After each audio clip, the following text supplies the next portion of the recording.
Bonjour tout le monde. C'est beau avoir la visite, voir l'église remplie.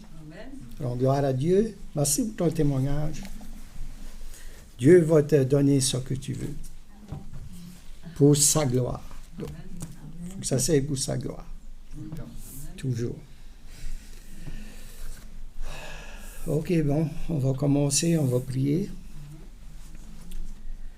Dieu notre Père, on te remercie pour le privilège qu'on puisse être réunis ici pour ouvrir ta parole, pour que tu nous aides avec l'aide de l'Esprit Saint à mieux la comprendre et mieux la mettre en pratique dans nos vies. Comme qu'on a appris ce matin à propos du malheur. Le malheur nous atteint quand on marche avec Dieu ou quand on ne marche pas avec Dieu. Mais avec la grâce de Dieu, on peut traverser et faire ta volonté. On te prie au nom de Jésus-Christ. Amen. OK. Pas facile pour moi d'être en avant. J'aime mieux d'être derrière. OK.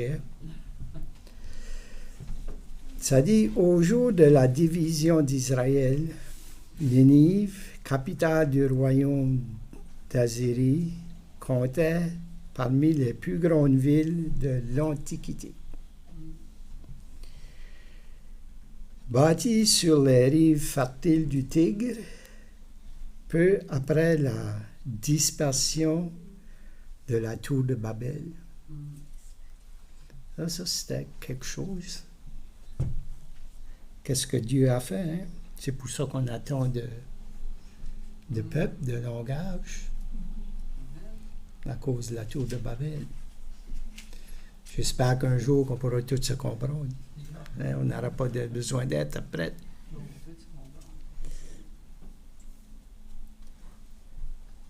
Ça dit, OK, ça dit, avait préparé au cours des siècles au point de devenir une très grande ville de 3 jours de marche. Elle était posée sur le Tigre. Ça dit, à l'époque de sa prospérité, Ninive était un foyer de crimes, de corruption. Le récit sacré nous la dépeint comme une ville sanguinante pleine de mensonges et de rapines.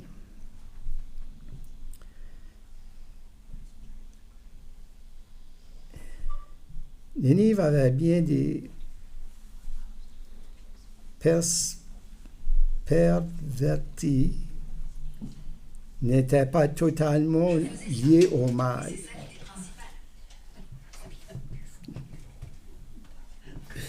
OK. Ça dit, celui qui voit tous les fils des hommes, dans Psaume, ça dit, celui, dans Psaume 33, le verset 13, celui qui voit toutes. Je parle pas assez fort. Le micro était trop loin, je pense. Ah, OK.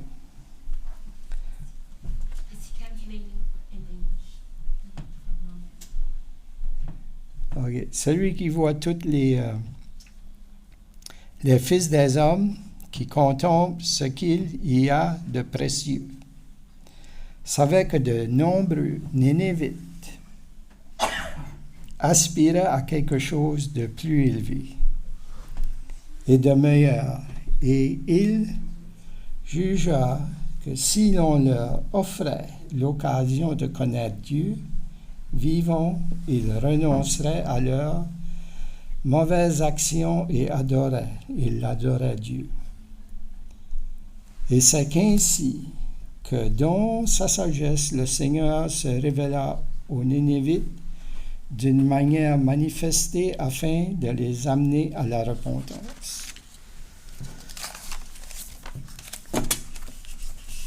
Mais mon récit est plus sur Job 1. OK? On va rouvrir la Bible dans Jonas.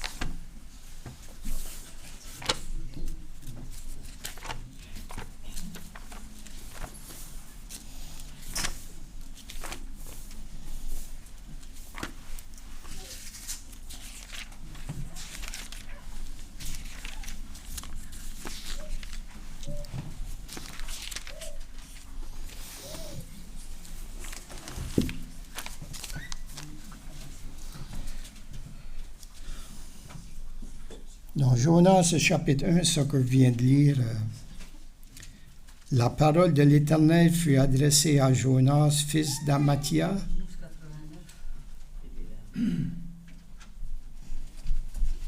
En ces mots. Lève-toi, va à Nénive, la grande ville, et crie contre elle, car sa méchanceté est montée jusqu'à moi.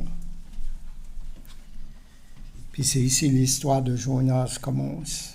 Dieu a choisi Jonas.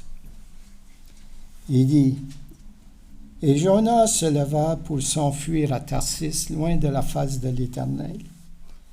Il descendit à Jaffo, où il trouva un navire qui allait à Tarsis. Il paya le prix du transport, il embarqua pour aller avec les passagers à Tarsis, loin de la face de l'Éternel. » Ça, c'est étrange. Un prophète de l'Éternel qui a une mission à faire, puis il a peur. Il ne veut pas y aller. Parce que c'est une ville qui est méchante. Très méchante. Mais Dieu l'envoie.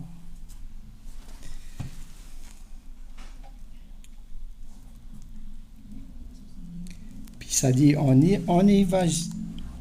envisageant la difficulté et l'impossibilité d'apprendre d'une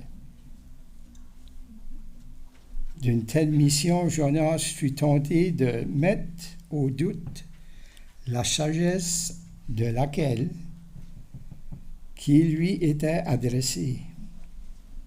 À vue humaine, en effet, il semblait inutile de proclamer un message à ces gens dans cette ville orgueilleuse.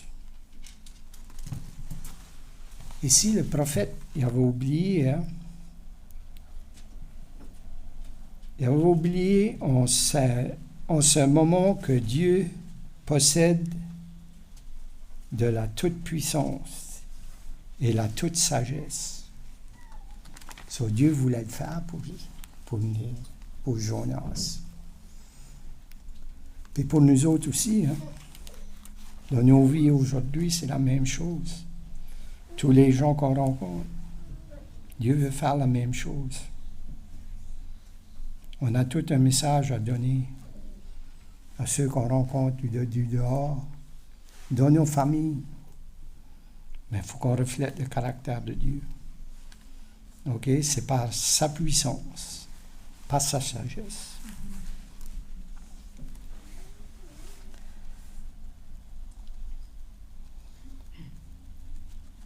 En proie au doute et à l'hésitation, Satan se laissait plonger dans le découragement par Satan. Satan dit, va-y pas. Il nous dit tout ça, nous autres aussi. Faites attention à quoi vous dites. Les gens pourront vous mettre en prison. Il faut qu'on dépende de Dieu, pas des hommes.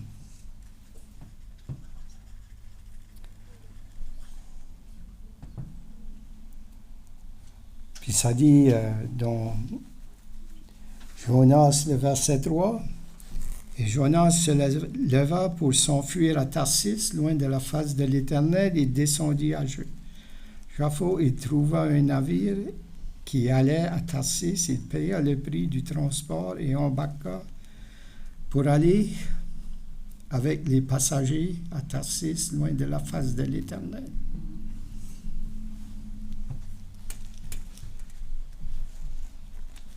Moi, je me sens de même des fois. OK, j'aimerais tout abandonner. À qui je vais aller? C'est juste Dieu qui peut nous secourir. OK? Notre famille de l'Église peut nous encourager. C'est juste Dieu, il faut qu'on dépende dessus. Je suis seul.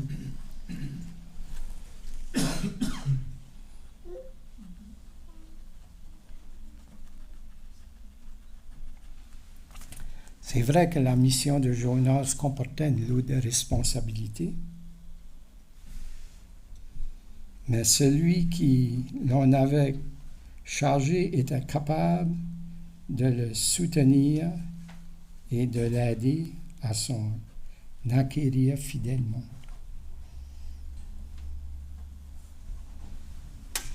C'est pour nous autres aussi, hein? Dieu peut nous aider à travers toutes ces choses. On aimerait que nos familles viennent à Dieu. On aimerait bien des choses, mais il faut mettre Dieu premier. En mettant Dieu premier, Dieu va nous soutenir puis va nous aider. C'est lui qui va l'accomplir, mais il veut nous utiliser.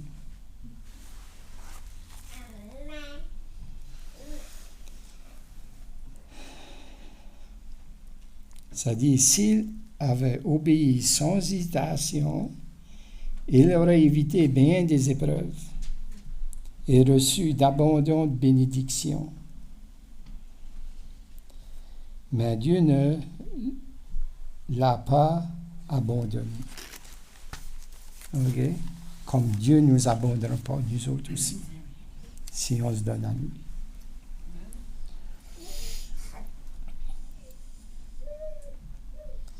S'il subit une série de dures épreuves, celles-ci furent suivies de bénédictions extraordinaires. La confiance en Dieu et en sa puissance salvatrice devait en être raffinée. Si le prophète n'avait pas discuté froidement l'appel qui lui avait été adressé, il aurait compris.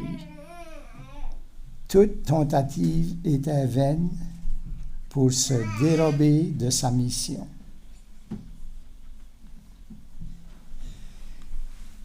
Puis on va lire, je pense que c'est de 4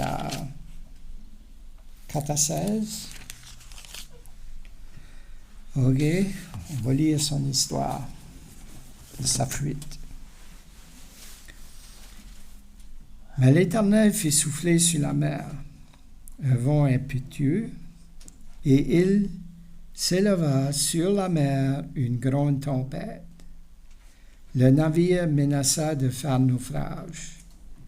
Les marins eurent peur, implorèrent chacun leur Dieu, et ils jetaient dans la mer des objets qui étaient sur le navire afin de le rendre plus léger.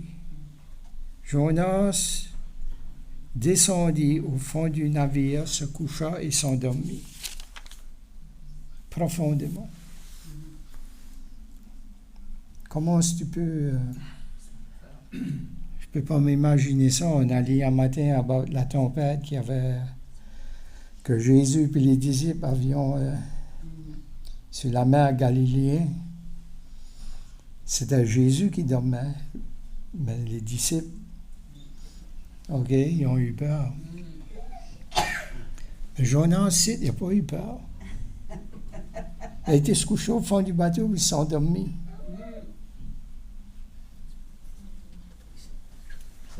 C'est quelque chose. Hein? Il a eu peur, il s'enfuit, puis il a été se coucher dans le fond du bateau pour s'endormir. Mais Dieu a un moyen qu'on ne connaît pas.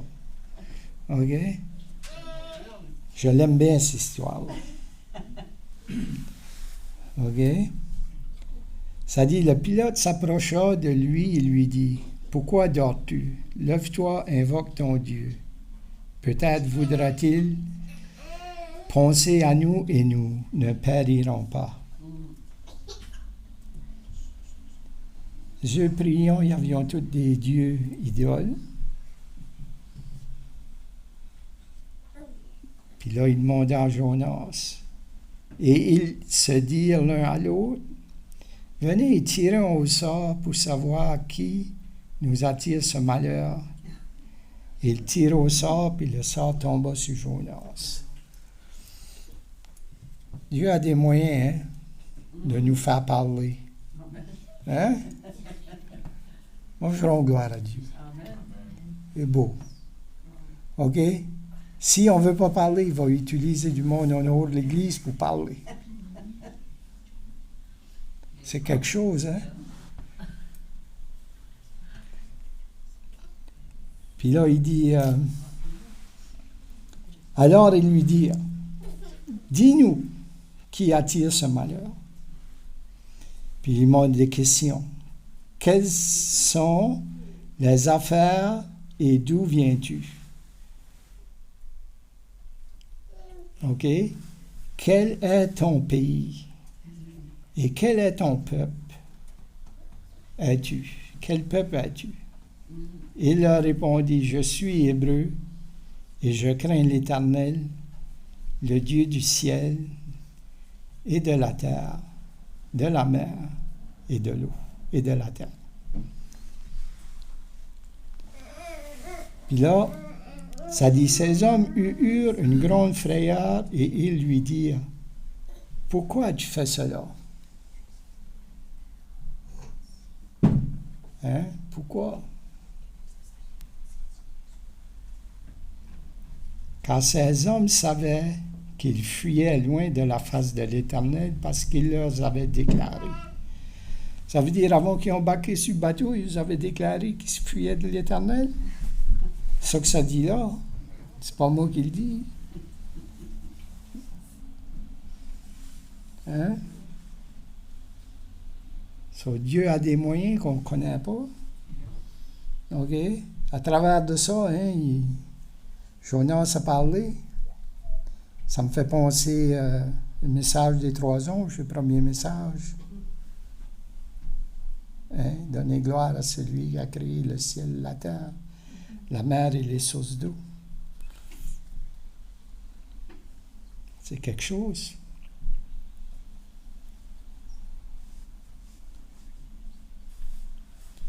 Puis là, il demande la question. Que te ferons-nous pour que la mer se calme envers nous?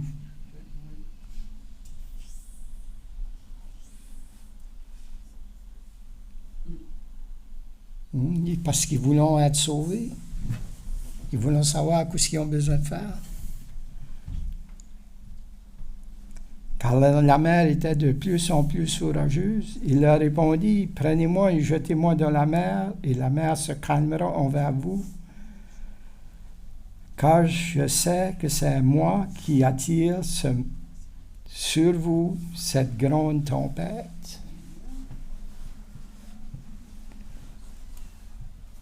Au moins, il a été honnête. Hein? Il a été honnête de tout ça. OK? Puis nous autres aussi, des fois, on fait attention pour ne pas emporter la tempête.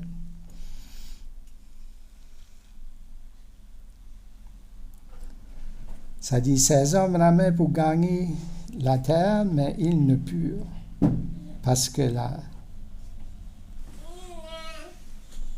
la mer s'agitait toujours plus contre eux. Tu sais, des fois, des prières courtes, Dieu répond.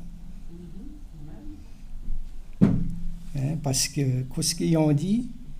C'est eux qui le disent, les marins, ils disent. Alors, ils invoquèrent l'Éternel et dirent, « Ô Éternel, ne nous fais pas périr à cause de la vie de cet homme, et ne nous charge pas du sang innocent. Car toi, l'Éternel, tu fais ce que tu veux. »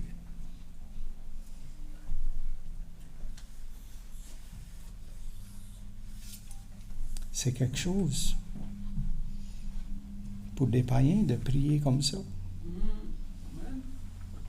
Parce qu'ils ont connu le vrai Dieu. Tu sais, dans l'histoire du passé, ça se répète. Quand ils ont traversé, les Hébreux ont traversé l'Égypte, ils ont traversé la mer Rouge, que l'armée du Pharaon ça a été engloutie.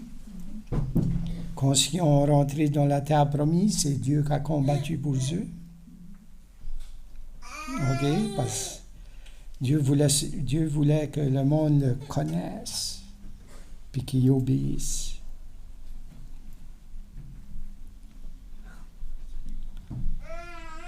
Ça dit, puis il le pria, Jonas, et le jetait dans la mer. Ils ne voulaient pas être responsables de ce péché-là qui tombe sur eux. C'est quasiment la même prière que Étienne a fait quand ce qu'il a lapidé. Pardonne-leur, ils ne savent pas ce qu'ils font. Ne leur impute pas ce péché.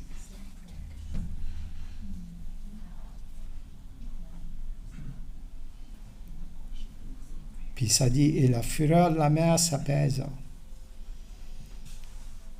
Mais pour ces hommes, le peu qui ont connu de Dieu, OK, qu'est-ce qu'ils ont fait?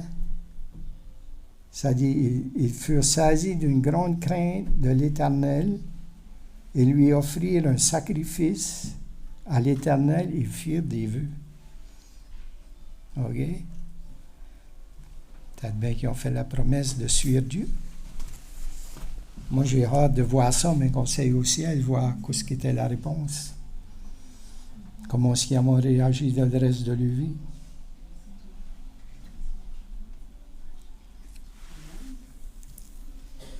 Ça, c'est pour nous autres aussi. Si Dieu nous appelle à une mission, il faut y aller. J'espère que Dieu vous appelle à venir en avant, puis je n'ai pas besoin de venir. Parce que chacun de nous, il faut qu'on s'implique. Hein. On a besoin de voir l'amour de Dieu, mais on a besoin de vivre l'amour de Dieu. Dieu est toujours là pour nous autres. Il veut nous soutenir, puis c'est seulement par sa toute puissance, OK, qu'on peut être soutenu. On lui fait confiance, puis il accomplira tout pour nous autres. C'est ça mon message pour vous. Amen.